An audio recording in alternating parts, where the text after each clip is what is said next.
రాష్ట్రానికి కాబోయే ముఖ్యమంత్రి, చుట్టూ 1,00,000 మంది జనం, 20 టీవీ ఛానళ్లు, జెడ్ కేటగిరీల సెక్యూరిటీ, 20 అంగుళాల తుపాకీ, 2 కేజీల తల. ట్రిగర్ లాగితే భూమ్.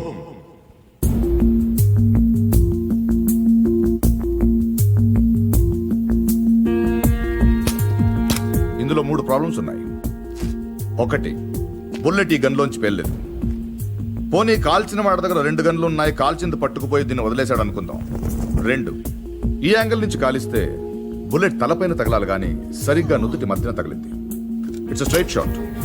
3, శివారెడ్డి చచ్చిపోగానే పోలీసులు కరెక్ట్ గా ఈ బిల్డింగ్ దగ్గరికే వచ్చారు. ఎవరో చెప్పినట్టు బుల్లెట్ సౌండ్ వినుండొచ్చుగా సార్. 10,000 వాట్ల మైక్ సెట్, ఆ హోర్లో బుల్లెట్ సౌండ్ వినపడదు. తర్వాత ఏమైంది? ఈ బిల్డింగ్ నుంచి ట్రైన్ మీద దూకాడు సార్. ఇక్కడి నుంచా? వీడు ఒలింపిక్స్కి వెళ్ళి ఉంటే ఇండియా గోల్డ్ మెడల్ వచ్చిండేదయ్యా. ఈ కేసులో మనం కొన్ని విషయాలు వదిలేసామయ్యా. 10:30కి శివారెడ్డి మీటింగ్ వచ్చాడు.